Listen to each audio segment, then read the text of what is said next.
नमस्कार। मनी मंत्रा के एक और अंक में आप सभी दर्शकों का बहुत बहुत स्वागत है। मैं हूं असीम मिश्रा। आज हम बात करने वाले हैं बॉन्ड मार्केट की। जैसा कि आप जानते हैं कि भारत की ग्रोथ दुनिया में सबसे ज्यादा तेज गति से है। G20 के बाद से पूरी दुनिया को भारत की जो इकोनॉमिक ताकत है उसका एहसास भी हो चुका है। दुनिया के कुछ देशों को छोड़ दिया जाए तो हर कोई भारत के साथ कारोबार करना चाहता है। दुनिया की ऐसी कोई कंपनी या बैंक नहीं है जो अपने निवेश को बढ़ाना नहीं चाहता है। चीन में बढ़ते मुश्किल हालातों को देखते हुए अब कंपनियां और ग्लोबल बैंकों ने भी उसे नजरअंदाज करना शुरू कर दिया है। ऐसे में जो खबरें अमेरिका से आई हैं वो चीन को और भी बड़ा झटका दे सकती हैं, क्योंकि दुनिया की सबसे बड़ी इन्वेस्टमेंट कंपनी और बैंकर जेपी मॉर्गन ने भारत के सरकारी बॉन्ड को अपने इमर्जिंग मार्केट इंडेक्स में शामिल करने का ऐलान किया है। इसका सबसे बड़ा फायदा यह होगा कि भारत को सस्ता कर्ज मिल सकेगा और माना जा रहा है कि 30 अरब डॉलर यानी कि 2.5 लाख करोड़ रुपए का निवेश भी मिल सकता है।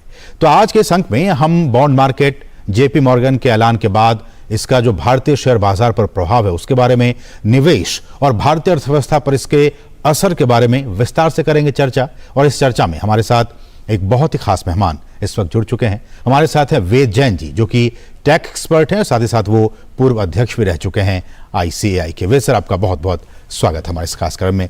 सर, जो हम आज टॉपिक रखे हैं बॉन्ड मार्केट की और खासकर जेपी मॉर्गन ने जो फैसला किया है, लेकिन शुरुआत, चूंकि हमारे जो दर्शक हैं वो बहुत ही रूरल एरियाज में भी रहते हैं, पैन इंडिया हमारी पहुंच है, ऐसे में शुरुआत सबसे पहले इसी सवाल से, बहुत ही फंडामेंटल सवाल से, कि ये जो बॉन्ड है वो क्या है और इसके क्या कुछ मायने हैं। देखिए, बॉन्ड एक इंस्ट्रूमेंट होता है जिससे कि एक लोन लिया जाता है, जिसे एक डॉक्यूमेंट दिया जाता है जी। जैसे आप देखते हैं जो हमारे हाथ में एक करेंसी होती है, जो रिजर्व बैंक कहता है आई प्रॉमिस टू पे यू ₹100 सो एंड सो।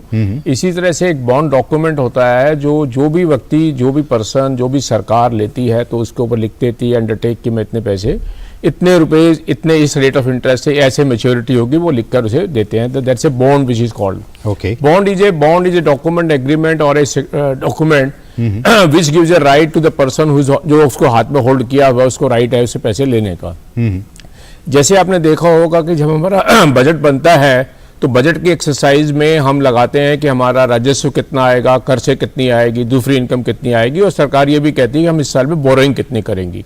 और जब वो सरकार अपने फिस्कल डेफिसिट को बोरिंग करने के, गैप को कवर करने के लिए बोरिंग करती है तो उसके लिए बॉन्ड इशू करती है टाइम टू टाइम। वो मार्केट से पैसा लेती है, मार्केट से पैसा लेने के लिए, और उस बॉन्ड को सब्सक्राइब करते हैं वो लोग जिनके पास पैसे होते हैं, फाइनेंशियल इंस्टीट्यूशन, बैंक और जो और भी होते हैं वो इंक्लूड करते हैं। तो उसके लिए एक बॉन्ड बहुत प्रसाधन है।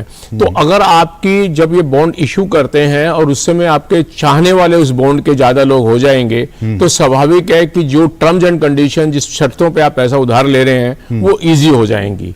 अगर आपकी करेंसी में और आपकी गवर्नमेंट में, आपके फाइनेंशियल मार्केट में, इंस्ट्रूमेंट में विश्वास कम है तो नेचुरली आपको रेट ऑफ रिटर्न इंटरेस्ट ज्यादा देना पड़ेगा, आपको सिक्योरिटी के बारे में बहुत सारी बातें करनी पड़ेगी। तो जैसे आपने कहा कि भारत आज की डेट में एक उभरती हुई अर्थव्यवस्था है, सबसे ज्यादा तेजी से ग्रोथ आ रही है, तो स्वाभाविक है कि उस ग्रोथ के लिए हमें पैसे चाहिए और उसके लिए हमें बॉन्ड, सरकार को बॉन्ड इशू करने चाहिए। तो गवर्नमेंट ऑफ इंडिया के ये बॉन्ड है जो आपने सवाल पूछा, ये भारत सरकार के बॉन्ड होते हैं जिससे भारत सरकार बाजार से पैसे लेती है। कितने तरह के बॉन्ड्स होते हैं? एक तो सरकारी बॉन्ड आपने कहा, और भी कोई बॉन्ड्स होते हैं क्या? नहीं, बॉन्ड तो और भी तरह के होते हैं, मतलब प्राइवेट वाले भी लोग बहुत कॉर्पोरेट भी बॉन्ड इशू करती रहती है, हमारी पब्लिक सेक्टर वाले भी, पावर सेक्टर में भी बॉन्ड इशू होते हैं, ये होते हैं। लेकिन जो गवर्नमेंट ऑफ इंडिया के जो बॉन्ड होते हैं वो एक अलग गवर्नमेंट ऑफ इंडिया जिसे कहते हैं, और जिसकी हम चर्चा कर रहे हैं, जेपी मॉर्गन का जो इंडेक्स है वो गवर्नमेंट बॉन्ड का इंडेक्स है। ओके। क्योंकि क्या है कि जो कॉर्पोरेट लेती है उसके लिए सिक्योरिटी मैकेनिज्म अलग है, और जो गवर्नमेंट के बॉन्ड होते हैं उसके ऊपर गवर्नमेंट की गारंटी होती है सिर्फ कि हमारे बॉन्ड है। तो उसके अंदर एक विश्वास, एक फाइनेंशियल जो सिस्टम है और जो फाइनेंशियल डिसिप्लिन है उसके अंदर विश्वास होना जरूरी है, तभी वो सरकार के बॉन्ड लिए जाते हैं। अब ये जो सर खबर आई है कि जेपी मॉर्गन ने ये जो भारतीय सरकारी बॉन्ड है उसको इमर्जिंग मार्केट इंडेक्स में फेज वाइज शामिल करने की बात कही है अगले वित्तीय वर्ष से 2024, 28 जून 2024 से 31 मार्च 2025 तक।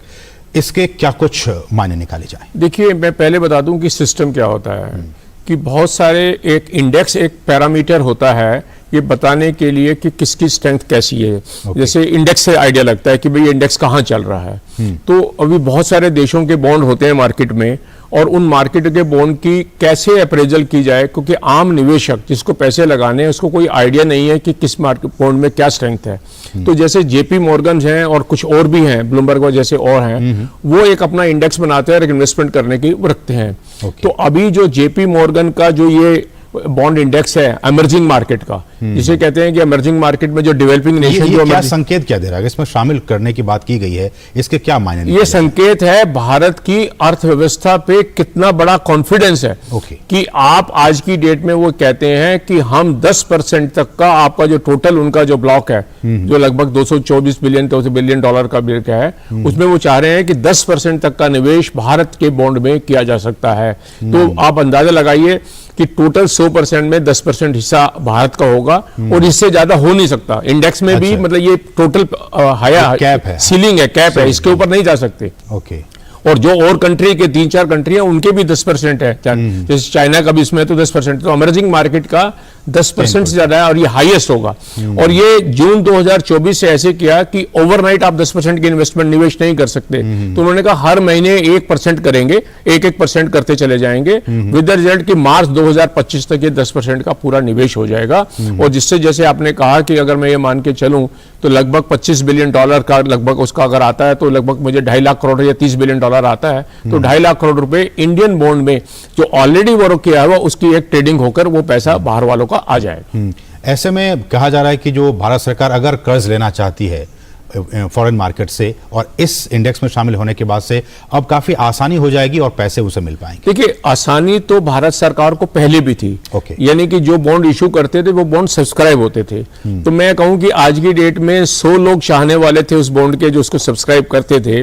अब आपने 50 और 60 लोगों को इंटरनेशनल ग्लोबली उनको भी इंटरेस्ट हो गया कि इस बॉन्ड में इन्वेस्ट करेंगे। ठीक है। तो नेचुरली आपकी जो टर्म्स एंड कंडीशंस हैं वो इजी हो जाएंगी, और रेट ऑफ इंटरेस्ट भी इजी हो जाएगा, और पैसे की अवेलेबिलिटी कि यानी कि जो लोग आपके बॉन्ड को लेने वाले हैं वो और आ गए, आपकी कैपेसिटी बढ़ गई। और ये क्योंकि ये पैसे सारे फॉरेन एक्सचेंज में आएंगे, क्योंकि अगर इंडियन मार्केट से आते हैं तो रुपीज में आते हैं, तो स्वाभाविक है आपकी जो फॉरेन एक्सचेंज की किटी है, जिसे जो रिजर्व है वो बढ़ते हैं। क्या इसी को हम फॉरेन एफडीआई के तौर पे माना जाए? कैसे कह रहे हैं? ये जो पैसे लगाए जाएंगे, इससे कहा जा रहा है कि इससे जो राजकोषीय घाटा उस पर बहुत ज्यादा फर्क नहीं पड़ेगा, और हमारा जो फॉरेन करेंसी जो एक्सचेकर है उसमें काफी इजाफा उसमें इसलिए पड़ेगा कि करंट अकाउंट का एक डेफिसिट होता है कि जो हम इंपोर्ट और एक्सपोर्ट का नेट एक्सचेंज का जो फ्लो निकालते हैं, इसे करंट अकाउंट डेफिसिट कहते हैं हम इसके। उसमें बहुत फर्क पड़ेगा क्योंकि ये पैसा सारा उसमें फॉरेन एक्सचेंज से आएगा। इससे हमारे रुपीज की वैल्यू पे बहुत फर्क पड़ेगा। जो हमारा रुपीज आज की डेट में 82 और 83 रुपीज के बीच में चल रहा है, तो उसको भी वहां स्टेबलाइज करने में मिलेगा, क्योंकि ये पैसा बाहर से आएगा, निवेश में फॉरेन एक्सचेंज के अंदर आएगा। तो इससे भी बहुत फर्क पड़ेगा। इसके जो डोमेस्टिक डेट मार्केट है उस पर क्या इंपैक्ट पड़ेगा?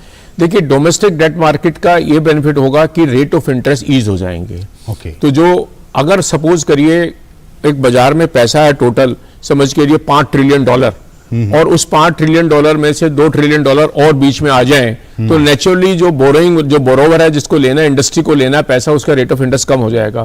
तो इंडिया में जो आज की डेट में रेट ऑफ इंटरेस्ट कम होता है तो नेचुरली इकोनॉमिक एक्टिविटी बढ़ती है, और उससे आपकी चीजें सस्ती होती हैं, क्योंकि जो इंटरेस्ट एक कॉस्ट का पार्ट बनता है और इससे आपके एस्टिमेट उसकी कॉस्टिंग बढ़ती है। तो स्वाभाविक है जब ज्यादा लोग आपको पैसे देने के लिए तैयार है, इंटरनेशनली पैसे आएंगे, तो इंडिया में भी इंटरेस्ट रेट ईज हो जाएंगे, और डेट मार्केट की जो रेट ऑफ इंटरेस्ट है उस पर कहीं ना कहीं आपने देखा होगा जब से अनाउंसमेंट हुई है उससे भी कहीं ना कहीं थोड़ा सा बॉन्ड मार्केट की जो हम यील्ड कहते हैं उस पर फर्क पड़ गया है।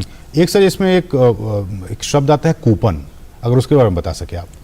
देखिए, कूपन क्या होता है कि वो एक रेट अनाउंस किया जाता है। कूपन का जिसे कहते हैं रेट कहते हैं। Coupon is basically rate of interest which is given कि कूपन रेट क्या होगा इसके बारे में। तो वो रेट फिक्स होता है। ये कूपन रेट फिक्स होते हैं? नहीं, जब भारत सरकार उसे अनाउंस करती है तो उस समय उसको रेट को अनाउंस कर देती है। जो भी बॉन्ड जिस समय रिलीज किया जाता है फर्स्ट डे पे, उस दिन उसकी टर्म्स एंड कंडीशन रिलीज कहती हैं। जैसे अगर आज ये कहा कि भारत सरकार को 5,000 करोड़ रुपए बोरो करने हैं, तो वो इशू करते समय कहते हैं हम 5,000 करोड़ के बॉन्ड इशू कर रहे हैं, 10 साल के बॉन्ड है, इसका rate of interest coupon rate 6% का होगा और ये आगे जाएगा। तो उस समय लोग उसको सब्सक्राइब कर देते हैं।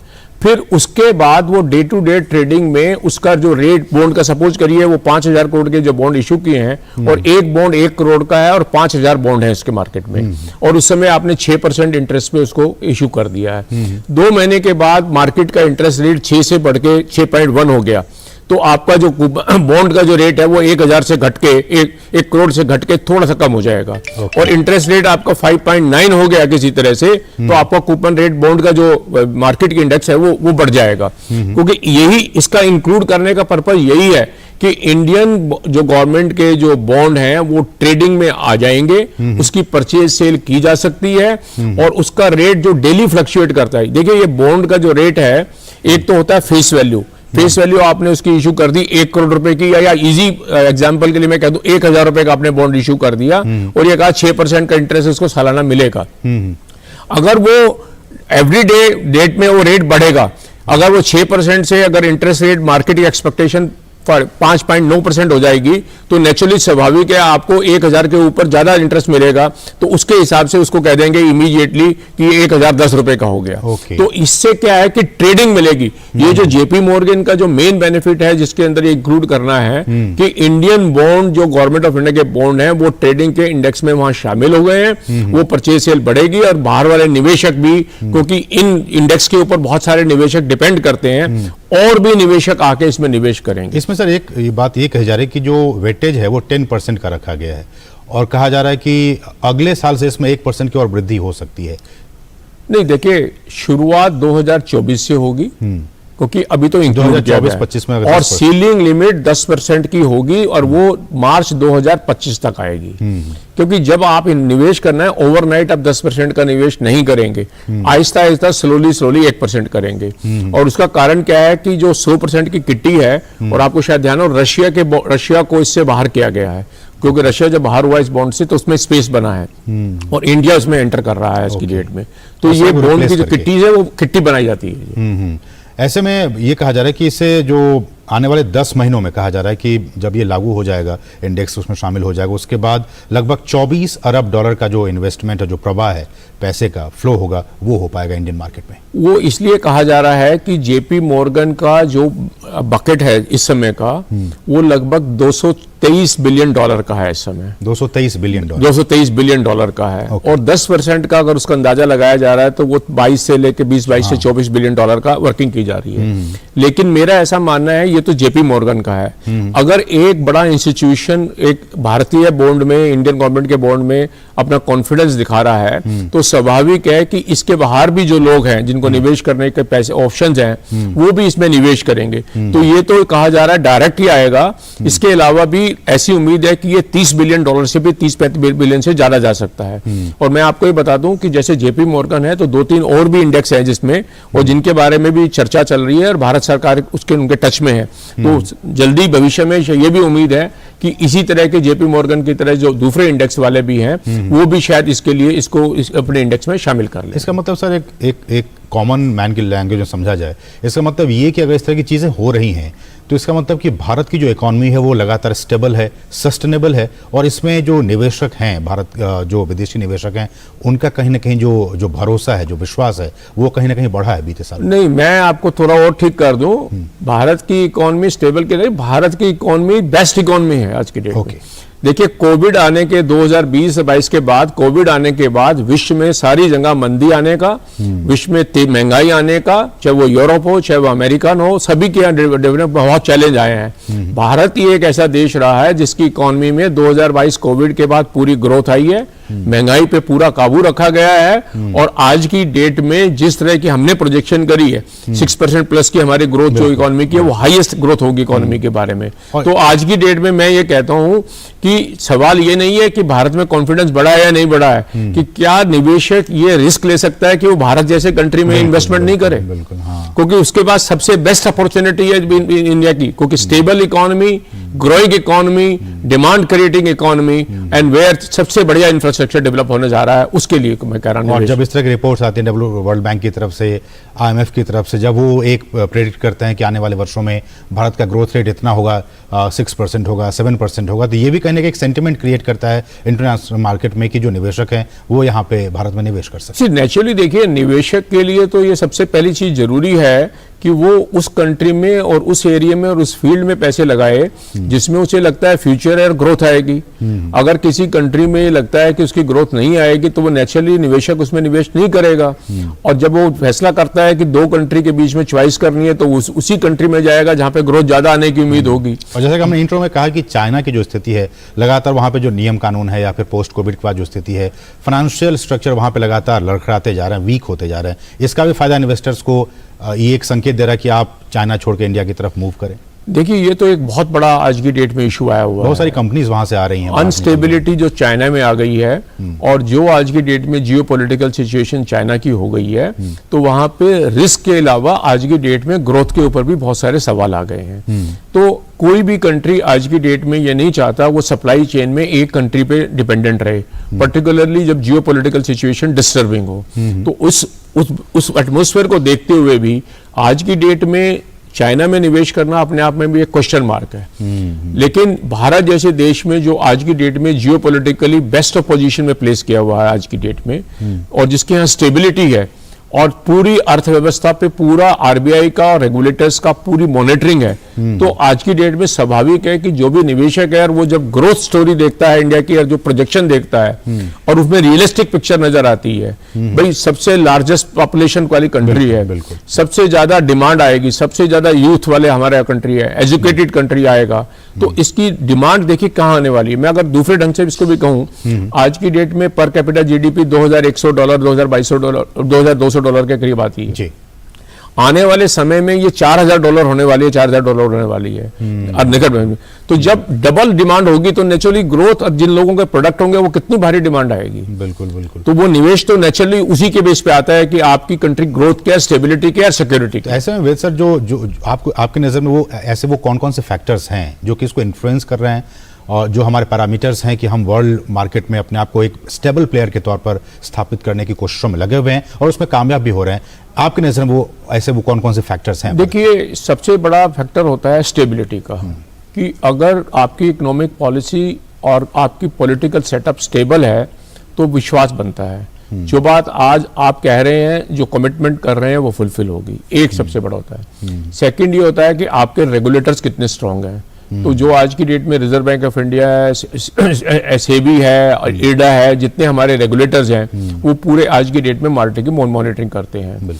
इसके अलावा ये देखा जाता है कि जो आज की डेट में जो बजट बनता है और जो सरकार का फोकस क्या है ग्रोथ के ऊपर, तो आप देखेंगे जो हमारा आज की डेट में जो बजट बनता है, जिस ढंग से हमारे टैक्सेस की कलेक्शन आ रही है, जीएसटी की कलेक्शन है, इनकम टैक्स की कलेक्शन आ रही है, और जो फिस्कल डेफिसिट पे सरकार ने कंट्रोल किया हुआ है, वो अपने आप में कॉन्फिडेंस करता है कि जो भारत सरकार है वो कॉन्शियस है और वर्किंग है। अगला फोकस है कि इंफ्रास्ट्रक्चर पे कितना फोकस किया जा रहा है, डिप्लोमेट, रोड है, पोर्ट है, ट्रांसपोर्टेशन है, उसके बारे में कितना आपका फोकस किया जा रहा है, वो आपका एरिया है। आज की डेट में पावर सेक्टर के अंदर कितने रिफॉर्म्स हो गए हैं, रिफॉर्म्स हैं। फिर ये देखा जा रहा है कि आप लिबरल कितने हैं उसके बारे में। अभी आप जब बॉन्ड इंडेक्स की बात भी कर रहे थे तो देखो उसमें एक सवाल था, क्योंकि ये चर्चा लगभग 8-10 साल से चल रही थी किसको इंक्लूड करने की, और उसमें एक ही सवाल आया हुआ था कि इसमें जो रूट है वो ऑटोमेटेड होना चाहिए। ओके, ऑटोमेटेड रूट, जो कि बॉन्ड की ट्रेडिंग होगी इंटरनेशनल वाले, वो चाह रहे हैं रिस्ट्रिक्शन नहीं आनी चाहिए। तो वो लिबरलाइजेशन भी बहुत मदद करता है कि भाई आपने अपने आप को कितना लिबरल किया उसके बारे में, निवेश को कितने में, हमने ऑटोमेटिक अप्रूवल की कितनी निवेश की अपॉर्चुनिटी दी है बाहर लोगों को। सर, हमारे साथ एक कॉलर जुड़ गए, हमारे साथ अरविंद जी हैं जो कि इस वक्त हैदराबाद से फोन लाइन पे मौजूद हैं। अरविंद जी, आपका स्वागत है इस कार्यक्रम में, आप अपना सवाल पूछ सकते हैं। हेलो, नमस्कार सर। हेलो, नमस्कार। अरविंद जी, आप हमें सुन पा रहे हैं? हाँ सर, सुन रहा हूँ। जी, सवाल पूछिए। सर, एक प्रश्न है सर, एलएनटी का अभी जो एचएसबीसी में मर्ज हुआ है सर। आपकी आवाज साफ तरीके से नहीं पहुंच पा रही है अरविंद जी। एलएनटी जो है सर। जी बोलिए। एलएनटी म्यूचुअल फंड का है। हेलो जी, पूछिए। वो एचएसबीसी में मर्ज हुआ है। एलएनटी का एचएसबीसी में मर्ज, आप ये पूछना चाह रहे हैं? हाँ, तो HSBC बेटर है क्या सर? सर ये इन्वेस्टमेंट के लिहाज से पूछ रहे हैं कि एचएसबीसी आई में बिलीव कि दोनों, देखिए आपका शायद सवाल स्पेसिफिक है कि म्यूचुअल फंड कौन से अच्छे हैं। देखिए म्यूचुअल फंड सारे और अच्छे हैं, सेबी का अच्छा कंट्रोल है, ये आपको उनका डाटा एनालिसिस करके ये इस माध्यम से ये कहना कि ये अच्छा है और ये इसमें ये ठीक नहीं रहेगा। लेकिन आप उनका पिछले साल का, पिछले वर्षों का डाटा देखें, परफॉर्मेंस देखें। लेकिन इतना मैं विश्वास करा सकता हूं कि म्यूचुअल फंड जितने भी इंडिया में ऑपरेट करते हैं, एक डेट वाला म्यूचुअल फंड होता है, एक इक्विटी वाला म्यूचुअल फंड होता है, ये डिपेंड करता है कि आप किसमें रिस्क लेते हैं। लेकिन उनका मॉनिटरिंग मैकेनिज्म सेबी के अंदर बहुत स्ट्रांग है, उसमें विश्वास किया जा सकता है। बिल्कुल बिल्कुल। शुक्रिया अरविंद जी हमारे साथ जुड़ने के लिए। और लेकिन वेद सर, एक और सवाल जो मैं जानना चाह रहा था कि जो डॉलर और रूपी का जो इम्पैक्ट है, जो रेशियो है, और जो रूपी की जो स्टेबिलिटी है, अगर मैं कहूँ, उस पे इस डिसीजन के बाद से, जेपी मॉर्गन के इस इंडेक्स में शामिल होने के बाद से रूपी पे क्या कुछ इम्पैक्ट पड़ती है, आप देख सकते हैं? देखिए रूपी का रेट कैसे डिसाइड होता है, डिमांड एंड सप्लाई के ऊपर रूपीज का रेट डिपेंड करता है। ठीक, कि आपने एक्सपोर्ट कितना किया, आपकी सर्विसेज कितनी गई बाहर, और आपके यहाँ रेमिटेंस कितनी आई, और आपको इंपोर्ट कितना किया, जो हम क्रूड ऑयल है जो इंपोर्ट करते हैं, गोल्ड भी हमारे यहाँ बहुत इंपोर्ट होता है, और जो आइटम इंपोर्ट होती हैं, तो इसके ऊपर सप्लाई डिमांड का होता रहता है। रिजर्व बैंक ऑफ इंडिया इसे बहुत क्लोजली मॉनिटर करता है। तो अब जो इस इंडेक्स में शामिल होने से, जो आपने जैसे हमने बात की कि लगभग 22 से 25 बिलियन डॉलर या 30 बिलियन डॉलर का पैसा इंडिया में आएगा जी, तो स्वाभाविक है वो डॉलर की सप्लाई इंडिया में बढ़ जाएगी। अगर वो डॉलर की सप्लाई बढ़ती है इंडिया में, तो स्वाभाविक है कि रुपये के ऊपर प्रेशर कम हो जाएगा। तो इसमें मदद मिलेगी रुपीस की वैल्यू को स्टेबल रखने की। और जो आज की डेट की जो इस समय एनालिसिस आ रहे हैं, वो ये इंडिकेट कर रहे हैं कि इससे भारत के रुपीस के ऊपर इजी हो जाएगा। और ऐसा लगता है कि जो रेट आज की डेट में 82 या 83 रुपए के बीच में चल रहा है, वो लगभग इसी रेट में रहेगा। तो ये इंडेक्स में शामिल होने से इसकी स्टेबिलिटी भी आती है। देखिए निवेशक बाहर वाला जब आपके बॉन्ड में इन्वेस्ट करता है, तो वो इस बात को जरूर देखता है कि आपकी करेंसी में कितना कॉन्फिडेंस है, क्योंकि अगर उसकी करेंसी में कॉन्फिडेंस हिलता है तो उसकी वैल्यू इरोड हो जाएगी। तो इस बॉन्ड इसको इंडेक्स में शामिल करना भी इस बात का इशारा करता है तो कि भारत का रुपये की वैल्यू सस्टेन होगी। लेकिन सर रुपये से ज्यादा तो और भी करेंसीज की वैल्यू बहुत अच्छी है। अब मैं समझ नहीं पाया कैसे रुपये भी अच्छा परफॉर्म कर रहा है, लेकिन रुपये जैसे डॉलर है या फिर युआन है या फिर येन है, ये भी अच्छा परफॉर्म कर रहे हैं। नहीं, देखिए मैं कह रहा हूं कि जो हमारी रुपीस की वैल्यू है वो डॉलर के मुकाबले अच्छी है, लेकिन रुपये की परफॉर्मेंस डॉलर के अलावा बाकी सभी करेंसी से अच्छी है। उसका कारण यह है कि बाकी कंट्रीज में भी बहुत सारी महंगाई आई है, और जो रेट ऑफ इंटरेस्ट बढ़े अमेरिका में, उसकी वजह से इंडिया के रुपये पे प्रेशर आया, जिस वजह से बढ़कर गया, क्योंकि जो निवेश यहाँ का था वहां चला गया, तो उस वजह से रुपये बढ़ने का। मेरा ऐसा मानना है आने वाले समय में कि जैसे जैसे interest rate international global market में ईज आउट होंगे, जो ओवर ए पीरियड होने चाहिए, भारत के रुपीज का प्रेशर और कम हो जाएगा और हमारी पोजीशन रुपीज में और बेटर हो जाएगी। हमारे साथ एक और कॉलर इस वक्त जुड़ गए हैं सर। हमारे साथ अंकित जी हैं, जो कि गुजरात के भरूच से इस वक्त हमारे साथ फोन लाइन पर मौजूद है। अंकित जी, आपका स्वागत है, आप अपना सवाल पूछिए। सवाल ये है कि मैं एक प्राइवेट सेक्टर में जॉब करता हूँ, तो एक तो मेरी इनकम सैलरी इनकम है, दूसरी इनकम क्या है कि मेरी एक वेबसाइट है, उससे गूगल एडसेंस के थ्रू पैसा आता है, ठीक है जी। तीसरा इनकम ये है कि मैं जो म्यूचुअल फंड में इन्वेस्ट करता हूँ, उससे कुछ tax long term capital gain, short term capital gain होता है, ठीक है। चौथा जो है ये हमारा फिक्स डिपॉजिट से इनकम है, ओके, ठीक है सर। अब हमें ये बताइए कि हम इसको अच्छे ढंग से टैक्स प्लानिंग कैसे कर सकते हैं। जैसे अगर हम HUF बनाते हैं, ठीक है, तो उसके थ्रू क्या हम ये जो गूगल एडसेंस की इनकम आ रही है, क्या हम उसमें डाइवर्ट कर सकते हैं या कुछ और ढंग से कर सकते हैं, वो आप बता दीजिए। हमने अभी, ठीक है, समझ गए। देखिए आपका जो सवाल है वो टैक्स प्लानिंग से है।